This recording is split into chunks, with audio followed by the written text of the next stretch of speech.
Salut tout le monde, ça y est, j'ai enfin trouvé le temps de pouvoir répondre à vos questions.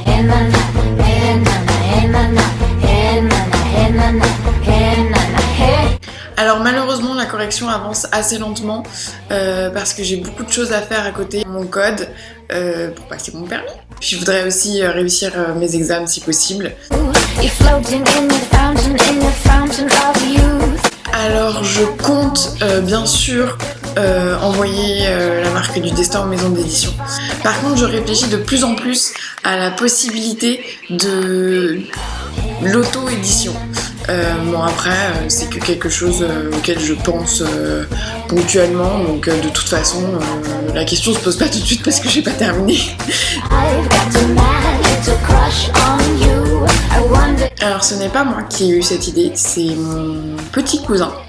On avait 11 ans, on se faisait un peu chier pendant les vacances et on a eu l'idée d'inventer une histoire, de créer un monde. Et il m'a proposé l'idée de faire non pas un héros mais 3. Et en fait, tout est parti de là. Et en 10 ans, je suis partie très loin. Et ça n'a plus grand chose à voir avec ce que j'avais créé avec lui. Évidemment, j'ai prévu qu'Erwan ait une petite amie. En réalité, j'en ai même 2 ou 3 sous le coude et j'ai un peu de mal à me décider.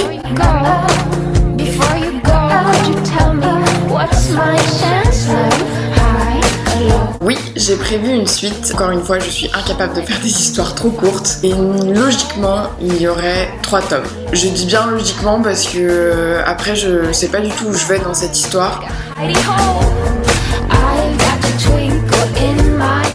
Je sais pas trop si je peux y répondre sans spoiler. Mais je vais essayer. Évidemment, c'est prévu qu'il y ait des histoires d'amour.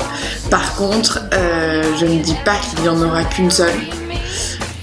Il est très possible que je fasse un triangle amoureux. Et ce que j'aimerais introduire là-dedans, c'est en fait le fait que ce soit les lecteurs qui choisissent avec lequel des deux elle terminera.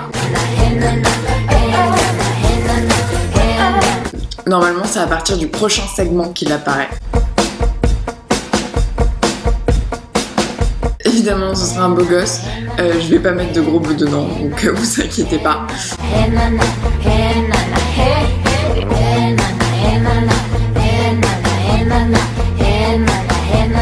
C'est assez compliqué. Je sais que j'avais écrit un texte à propos de ça. Ça n'a pas été une évidence tout de suite, ça n'a pas été une passion tout de suite.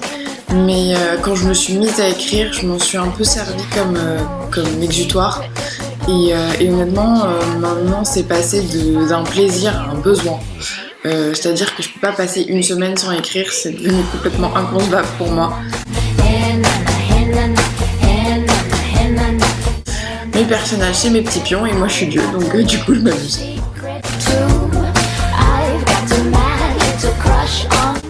Oui, évidemment, ils sont perdus au milieu de l'univers de mon imagination.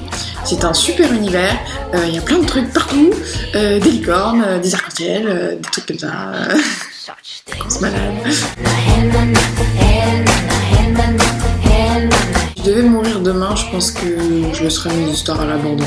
Je sais pas qui aurait le courage de reprendre le bordel que c'est, et honnêtement il n'y aurait personne pour reprendre ce truc là, c'est tellement un vrai foutoir, il y a tellement des liens et des trucs partout qui s'entremêlent, s'entrecroisent, c'est assez hallucinant. Je pense que en fait je me suis éclatée à faire des sortes d'arbres généalogiques ou de trucs où je mets des liens entre mes personnages, et il y en a tellement que ça devient une véritable toile d'araignée géante.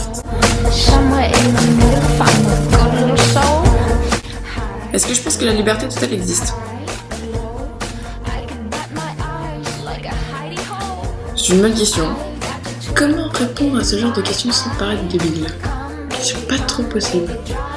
Je pense que certaines personnes réfléchissent un peu trop.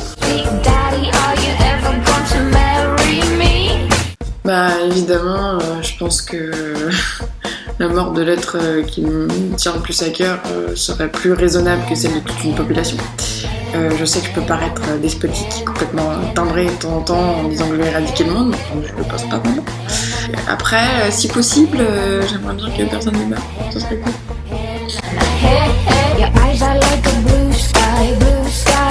Alors ça pour moi c'est une vraie question philosophique, parce que je ne comprendrai jamais ceux qui se brossent les dents avant le petit-déj. J'ai 21 ans. Je me suis jamais vraiment cachée, mon personnage préféré, tout personnage confondu, c'est Ollie.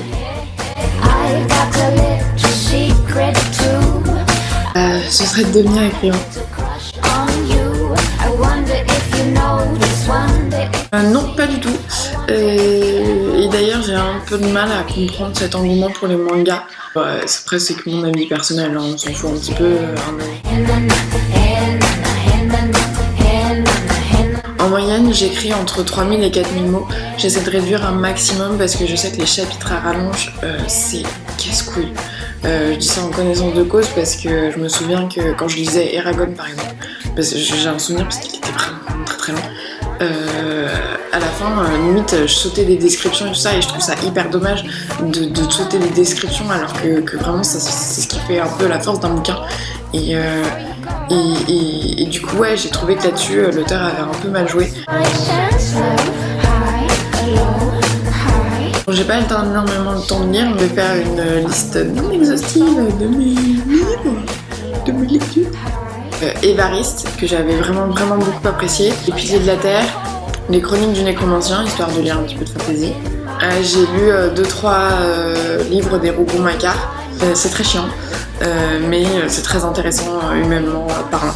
J'ai relu Les Trois Mousquetaires, parce que c'est vraiment, je pense, un des livres qui m'a le plus influencé dans mon style d'écriture.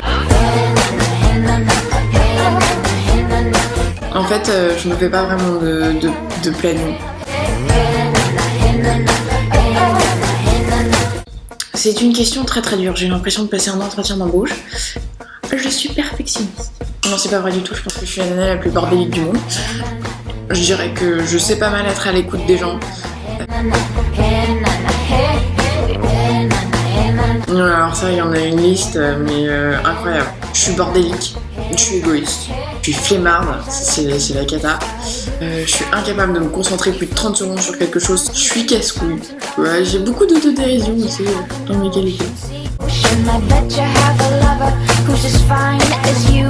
Quand j'étais petite, c'était les orques. Ma phobie. Pourquoi une phobie? J'en ai beaucoup. J'ai peur du noir, peur des araignées, des trucs comme ça. Mais pour lire un livre de 700 pages, la dernière fois, j'ai mis 3 semaines, donc ouais, je mets un peu de temps quand même. C'est une bonne question. Je sais que quand l'histoire me plaît vraiment, je suis capable de dévorer un bouquin, même si c'est écrit de façon assez nulle, assez enfantine. Je citerai par exemple Les Chevaliers d'Émeraude. Je fais des études d'économie, donc à la fin de mes études, je pense que je vais faire soit de la finance, soit du marketing. Un truc vraiment pas intéressant, si je peux. D'ailleurs, je pense que je vais le faire pendant mes études. Je vais essayer de monter ma boîte. Ce qui est Seigneur des Anneaux, même les films nuls, genre Le 7ème Fils, j'ai trop aimé. Donc oui, je pense que ce genre de film, c'est ma tasse de thé. Après, j'aime beaucoup les films de science-fiction et les films de super-héros. Alors ça... J'ai un carré d'or. En numéro 1 sur le podium, indétrônable, James McAvoy, Eddie Redmayne, Toby Regbo et Richard Madden. Je suis Verseau.